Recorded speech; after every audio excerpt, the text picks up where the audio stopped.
Cuando se leen las enseñanzas de Jesús, descubrimos que sus mandamientos son diferentes a los mandamientos contenidos en la ley dada por Dios. ¿Cuál es la razón por la que se produce este tipo de diferencias? Para entender esto se hace necesario procurar entender a Jesús en su época y contexto cultural. Uno de los títulos con que más frecuentemente Jesús fue identificado y con el que se identificó a sí mismo fue el título de Rabí, que en hebreo se usa para decir lo que en español llamaríamos maestro o gran maestro. Textos como Mateo 23:8, Jesús mismo dice acerca de él mismo: pero vosotros no querráis que os llamen Rabí, porque uno es vuestro maestro, el Cristo, y todos vosotros sois hermanos. Encontramos que, por ejemplo, según el escritor del libro de Juan, desde antes de que se estableciesen los discípulos de Jesús, era claro que sus seguidores le identificaban como Rabí. Textos como Juan 1:38 dice: ellos le dijeron: Rabí, ¿dónde moras? En aquella ocasión, cuando venían siguiéndolo, y Jesús se volvió y les dijo: ¿qué buscáis? Entonces ellos le dijeron: Rabí, ¿dónde moras? Luego Natanael, en el mismo capítulo 1 del libro de Juan, el versículo 49, se registra que dijo: Rabí, tú eres el Hijo de Dios, tú eres el Rey de Israel. Nicodemo mismo se refirió a Jesús como Rabí o maestro. En Juan capítulo 3 versículo 2 dice: este vino a Jesús de noche y le dijo: Rabí, sabemos que has venido de Dios como maestro, porque nadie puede hacer estas señales que tú haces si no está Dios con él. Otras ocasiones en que a lo largo de su vida Jesús fue llamado Rabí o maestro las hallamos de parte de sus discípulos en Juan 9 versículo 2, Juan 11 versículo 8, o de parte de la multitud misma, Juan capítulo 6 versículo 25, cuando le preguntan: Rabí, ¿cuándo llegaste acá? Ahora, cuando Jesús mismo y quienes le siguen le identifican como Rabí, como gran maestro, debemos de preguntarnos qué significaba esto en los días de Jesús. ¿Qué métodos de enseñanza usaban los rabíes en el siglo I, antes de la era común, en los días de Jesús? ¿Qué métodos de enseñanza usaban?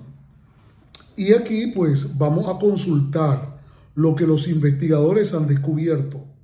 En el libro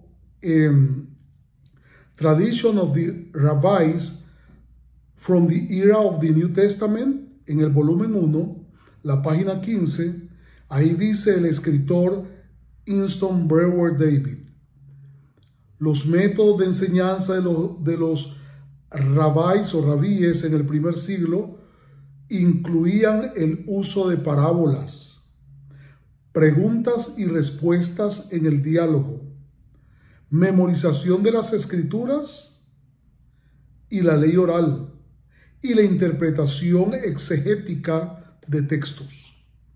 Estos métodos fueron elegidos para fortalecer el aprendizaje activo y asegurar que los estudiantes no solo entendieran la ley, sino que también pudieran aplicar esta a diferentes contextos. Cuando examinamos las enseñanzas de Jesús a los discípulos y a sus oyentes en general, hallamos que sus métodos son exactamente los métodos que aquí se describen.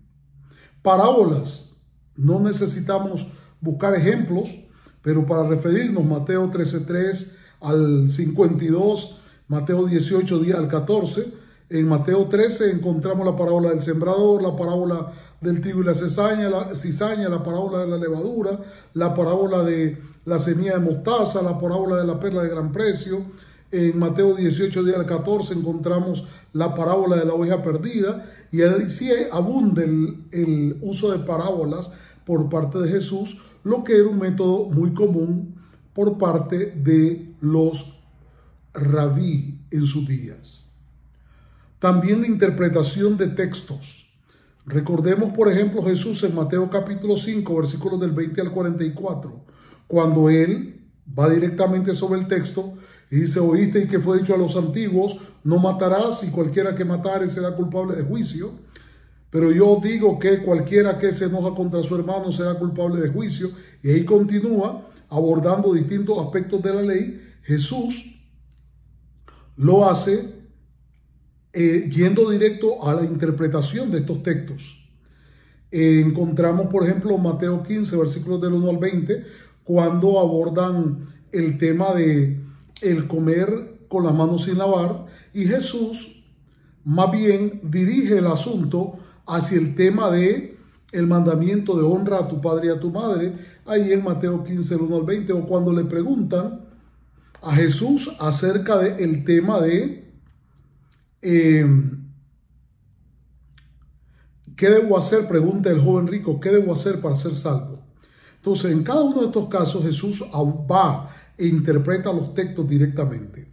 También el uso de preguntas y respuestas en el diálogo. Mateo 19, del 1 al 12, vemos cómo se aborda la pregunta: ¿es lícito repudiar a su mujer por cualquier causa? O Mateo 22, 15 al 22, donde se aborda la pregunta: ¿es lícito dar tributo al César o no? O Mateo 22 mismo, versículos 23 al 33, donde se aborda la pregunta de la resurrección. O Mateo 22, versículos 34 al 46, cuando se aborda la pregunta: ¿cuál es el gran mandamiento de la ley? Entonces, a lo largo de los registros de los evangelios, podemos examinar claramente las enseñanzas de Jesús y descubrir que evidentemente los métodos que Jesús utilizaba eran los métodos que los rabíes o los rabinos de su época utilizaban: parábolas, interpretación de textos, preguntas y respuestas, entre los métodos más utilizados.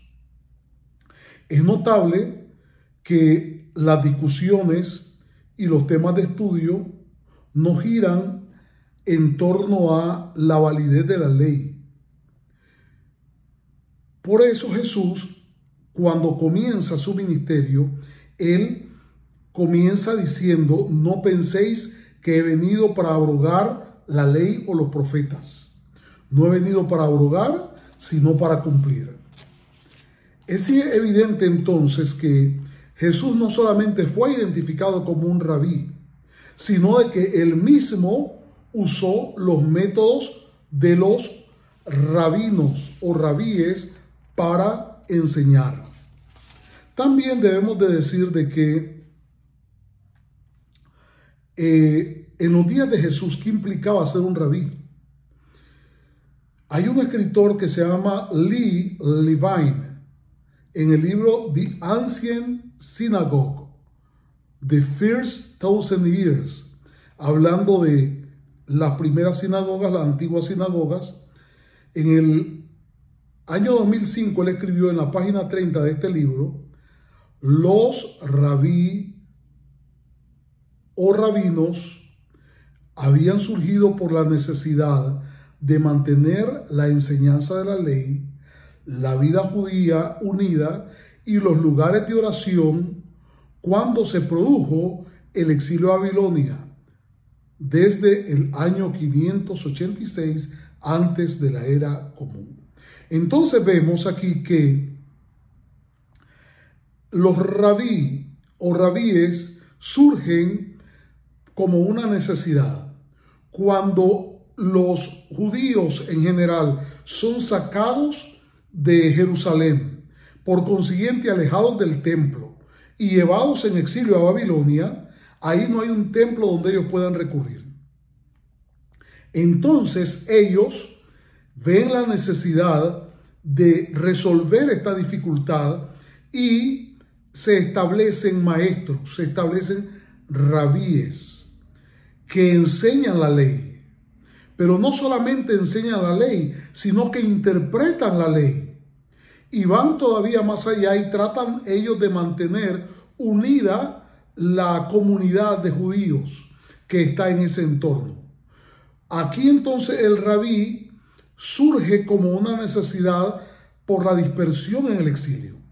Pero cuando los israelitas regresan del exilio, las sinagogas se mantienen como parte de la base comunitaria y para poder promover el estudio de las escrituras. Pero el rol de rabí en esa época, ya después de que vuelven a Jerusalén y hasta el siglo I, no era un nombramiento formal, no era parte de una estructura formal. Eso lo encontramos claramente referido en... Hay un escritor que se llama Shea Cohen,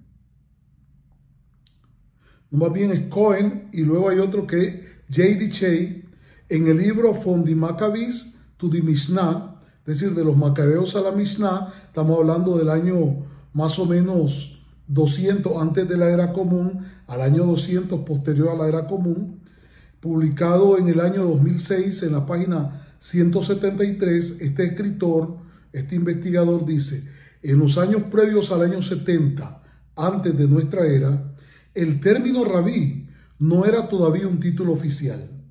En su lugar, este término era un término de respeto aplicado a los que eran reconocidos por su profundo conocimiento de la ley o de la Torá y de las tradiciones orales. Frecuentemente este título era concedido por sus compañeros y discípulos informalmente.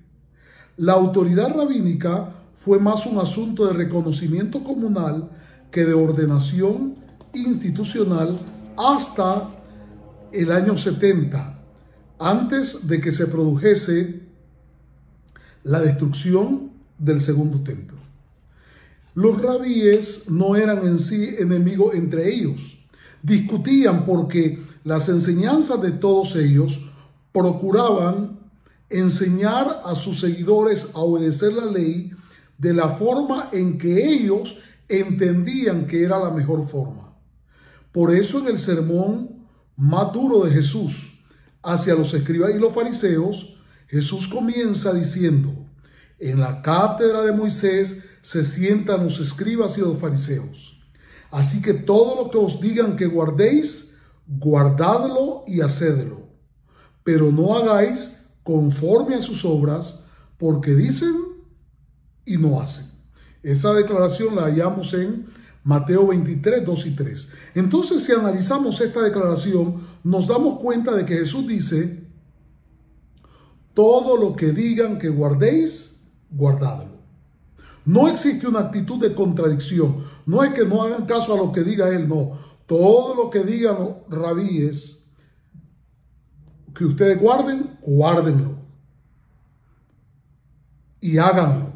Pero no hagan como ellos hacen, porque ellos dicen y no hacen. Así es importante entender que Jesús era un rabí. Sus métodos y su práctica de liderazgo lo indican claramente. Ahora vamos a examinar tres características adicionales que se ven en la actividad de Jesús y sus discípulos. Primero, el hecho de que Jesús establece a 12 discípulos. ¿Por qué? Y aún otra pregunta: ¿por qué todos son hombres? Los 12 discípulos a los que él establece. El investigador Lee Levine, en el libro The Ancient Synagogue, que ya referíamos, él en la página 49 de este libro, él escribe lo siguiente acerca de los requisitos para establecer las sinagogas. El establecimiento de una sinagoga requería un mínimo de 10 hombres adultos judíos. Esto era conocido como minyan. Estos eran necesarios para conducir oraciones comunitarias y administrar funciones religiosas. Este requerimiento aseguraba que la sinagoga pudiera servir al propósito de ser un lugar de adoración comunal y de lectura de la ley o de la Torá. Entonces, como existía el requisito de que tenían que haber 10 hombres judíos para establecer una sinagoga, Jesús establece a sus seguidores y él convoca a 12, porque el mínimo era 10. Él convoca a 12 para que estén con él y para enviarlos a predicar, nos dice Marcos capítulo 3 y el versículo 14. ¿Qué otro elemento era clave en el ministerio de Jesús como rabí? El soporte económico. El escritor Gunther Stenberg escribe en el libro Jewish Controversies in Roman Empire, An Introduction to the Social History of the Second Temple Period. Él escribe en la página 95 de este libro, que fue publicado en el año 2003, una sinagoga requería soporte financiero de parte de la comunidad para cubrir los costos asociados con el mantenimiento del edificio y para sostener al rabí. El sostén económico de la sinagoga era crucial como garantía de que el rabí pudiera concentrarse en sus tareas religiosas y educacionales sin pasar por estrés financiero. Y vemos que esto se cumple cabalmente en la vida de Jesús. Lucas capítulo 8, versículos 2 y 3 nos cuenta: y algunas mujeres que habían sido sanadas de espíritus malos y de enfermedades, María que se llamaba Magdalena, de la que habían salido 7 demonios, Juana, mujer de Chuza, intendente de Herodes, y Susana, y otras muchas que le servían con sus bienes. Entonces vemos que no solamente Jesús utilizaba los métodos de un rabí, no solamente es que Jesús estableció un grupo de 12 discípulos para cumplir el requisito de por lo menos 10. No solamente es que Jesús es llamado rabí, sino de que ahora vemos que también él recibe su soporte económico de parte de las mujeres pudientes. Vemos aquí esta que se menciona, Juana, mujer de Chuza, era intendente de Herodes. Entonces eran personas que tenían recursos, y dice que había muchas otras que le servían con sus bienes. Entonces, así Jesús podía ejercer su tarea de rabí usando los métodos de su época, estableciendo la base de por lo menos 10 hombres judíos adultos que ellos habían decidido seguirles, y su ministerio no tiene que soportar estrés financiero porque es sostenido por una cantidad de mujeres que tenían capacidad de poder sostener financieramente su trabajo. Ahora veremos la característica más singular de Jesús y los rabíes respecto a la tarea de un rabí judío antes y en nuestros días. ¿Por qué los mandamientos de Jesús son diferentes a los mandamientos que encontramos en la ley? Porque sí lo son. Claramente son diferentes. ¿Por qué ocurre esto?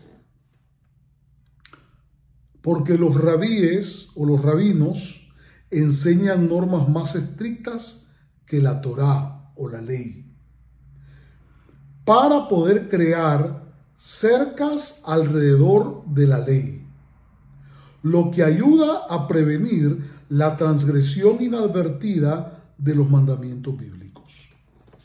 Esto era y sigue siendo una regla dentro del rol del rabí. Todo rabí existente en nuestros días y en el tiempo de Jesús tenía una norma que les hacía idénticos a todos. Ellos estudiaban la ley y ellos establecían para sus seguidores normas que fueran más estrictas que la ley. ¿Por qué? Para evitar de que sus seguidores terminaran desobedeciendo algún mandamiento de la ley por descuido o por ignorancia. En la Mishnah 1.1, Pirkei Avot dice, oigan bien lo que dice esta porción de la literatura judía: Moisés recibió la Torá en el Sinaí, Torá es la ley, y la entregó a Josué. Los hombres de la gran asamblea dijeron tres cosas: sean pacientes en el juicio, establezcan muchos discípulos y hagan una cerca alrededor de la ley. En el Talmud babilónico 33b se discute la importancia de agregar una valla como medida de precaución para evitar violaciones accidentales de los mandamientos. Entonces, el rabí tenía el propósito con sus enseñanzas de agregar una cerca adicional a la ley. La ley estaba aquí al centro y la ley decía esto: los mandamientos de la ley contenidos entre Génesis y Deuteronomio, aquí están. Pero entonces ellos creaban una cerca alrededor de la ley para que nadie se acercara al punto de llegar a transgredir estos mandamientos de la ley. Entonces, los mandamientos de los rabíes impedían que te acercaras a desobedecer la ley. Por eso, en las enseñanzas de Jesús como rabí, vemos que Jesús siempre crea un cerco adicional que evita que los mandamientos sean desobedecidos por descuido. Miremos algunos casos. Mateo 5, versículos 21 y 22. Jesús habla y dice: oísteis que fue dicho a los antiguos, no matarás. Entonces, ¿qué hace Jesús ahora? Como un rabí, Jesús dice: pero yo os digo. Y esta expresión, pero yo os digo, era muy común dentro de las enseñanzas de los rabíes o rabinos. Hay registros de 200 años antes de que Jesús existiera, de expresiones en las que se decía: los sabios dicen, hablando de los rabíes que se dedicaban al estudio profundo de la ley y ahora venían a enseñar.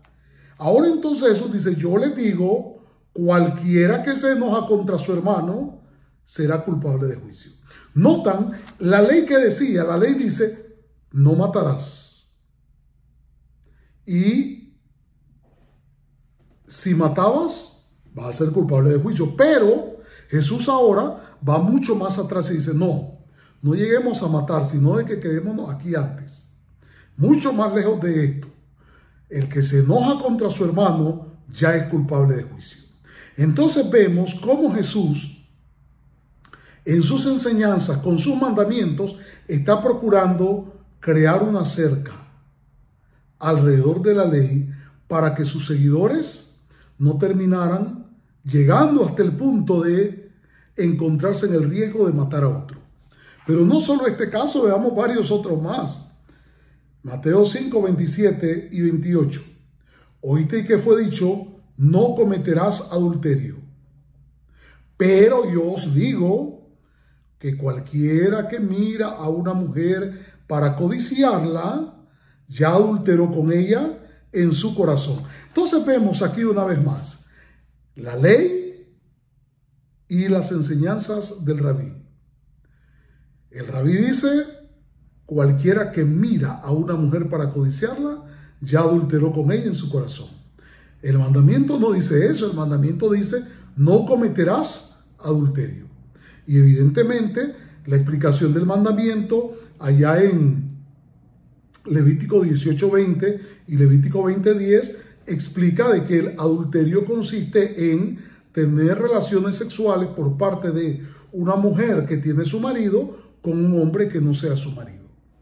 Por tanto, hallamos con que Jesús crea un cerco. Cualquiera que mira a una mujer para codiciarla, ya adulteró con ella en su corazón. Otra declaración en Mateo capítulo 5, versículos 31 y 32. También fue dicho: cualquiera que repudia a su mujer, dele carta de divorcio. Claro, eso es lo que la ley dice, el mandamiento dice en Deuteronomio capítulo 24, versículo 1. Pero ahora Jesús dice: pero yo os digo que el que repudia a su mujer, a no ser por causa de fornicación, hace que ella adultere, y el que se casa con la repudiada comete adulterio. Notan entonces, el mandamiento es: cualquiera que repudie a su mujer, dele una carta de divorcio para que ella pueda ir y casarse con otro. Pero ahora Jesús hace un cerco muy lejos de la posibilidad de transgredir este mandamiento. Para que no llegues hasta ahí, entonces Él dice: el que repudia a su mujer, a no ser por causa de fornicación, comete adulterio. ¿Por qué? Porque Jesús va lo más lejos que se puede. ¿Por qué razón Jesús establece a no ser por causa de fornicación? Porque la causa de fornicación ya prácticamente obligaba obligaba al divorcio. Entonces, aquí nosotros nos encontramos con que Jesús va lo más lejos que se pueda, creando un cerco. Y el mandamiento se mantiene intacto. Dice: si te divorcias, dale carta de divorcio. Pero entonces Él dice: no, antes de eso establezcamos algo más amplio, que si no es por causa de fornicación, no te divorcies, algo que no es lo que la ley decía, pero es un mandamiento que el Rabí Jesús plantea para evitar que sus discípulos se acerquen a transgredir la ley. Otra declaración ahí mismo en Mateo 5, versículos 33 y 34. Además habéis oído que fue dicho a los antiguos: no perjurarás, sino cumplirás al Señor tus juramentos. Pero yo os digo, dice ahora Jesús, no juréis en ninguna manera. Y ahí continúa el detalle: ni por el cielo, porque es el trono de Dios, ni por la tierra, porque es el estrado de sus pies, ni por Jerusalén jurarás. Y hace una larga lista. Entonces, el mandamiento estaba ahí intacto: no jurarás en falso o no perjurarás. Pero ahora Jesús dice: no jures de ninguna manera. No es solo no jures en falso, no es cuidado romper tu juramento, sino no jures. Él crea un cerco siempre, igual que todos los rabí, alrededor de la ley, para que sus seguidores no terminen desobedeciendo la ley. Uno más. Mateo 5, 38 y 39. Oíste que fue dicho: ojo por ojo y diente por diente. Pero yo os digo: no resistáis al que es malo, sino que si alguien te dé una mejilla, vuélvele también la otra. Si alguien te quiere quitar la capa, déjale también la túnica. Y así continúa Jesús con su descripción del mandamiento que Él está estableciendo para sus seguidores. Los seguidores de Jesús entonces ahora escuchan de Jesús decir: la ley dice ojo por ojo, diente por diente, pero para evitar que ustedes hagan injusticia al tratar de cobrar por una obra de abuso que hicieron contra ustedes, entonces ustedes más bien no resistan al que es malo. Si alguien les da una mejilla, vuelvan también la otra, para que no terminen rompiendo el mandamiento, no terminen por descuido dándole al otro más de lo que Él les dio, y entonces de esa forma romperían el mandamiento. Vemos entonces cómo Jesús, al igual que todos los rabíes de su época y de nuestra época, trata de proteger la ley con una cerca adicional, un mandamiento más estricto que evite que sus seguidores transgredan la ley. Hasta hoy, esta es una práctica de los rabíes judíos. Sus escritos registrados en el Talmud y sus predicaciones de hoy tratan de hacer lo mismo. Tratan de crear mandamientos más estrictos que impidan que terminemos desobedeciendo la ley. Un claro y clásico ejemplo entre los judíos, por ejemplo, es la práctica de no comer leche y carne mezclados. ¿Por qué? Porque la ley dice: no cocerás al cabrito en la leche de su madre. Entonces, como ellos dicen: no, evitémonos problemas. La ley dice: no cocerás al cabrito en la leche de su madre, pero vaya a ser y no te das cuenta, y esa leche que estás tomando, o esa crema que estás usando, esa mantequilla, era de la vaca que dio a luz a este cabrito, a este ternero, o de la cabra que dio a luz a este cabrito. Entonces lo que vas a hacer es: no vas a mezclar leche y carne para que no termine cometiendo ese terrible error. Por eso entonces podemos estar seguros de que las enseñanzas de Jesús no tuvieron nunca el propósito de sustituir los mandamientos de la ley. Nunca Jesús pretendió que sus enseñanzas se consideraran palabra de Dios, sino que, como todo rabí, creaban mandamientos adicionales que evitaban que sus oyentes y sus seguidores se acercaran a desobedecer los mandamientos de Dios. Esto debe de sernos sumamente claro, y quiero enfatizar sobre esto. Nunca Jesús pretendió que sus enseñanzas fuesen palabra de Dios. Nunca Jesús pretendió de que sus mandamientos sustituyeran o alteraran los mandamientos dados por Dios. Más bien, lo que Jesús hace es crear mandamientos adicionales que sirvan de cerco de protección a la ley, porque esta era la base fundamental del rol de todo rabí o de todo rabino judío: proteger la ley mediante enseñanzas que impidieran que la conducta de los seguidores terminara rompiendo un mandamiento por descuido o simplemente por desconocimiento. Por lo examinado hasta aquí podemos tener la completa certeza de que Jesús fue un rabí y que sus enseñanzas no deben ser vistas como palabra de Dios.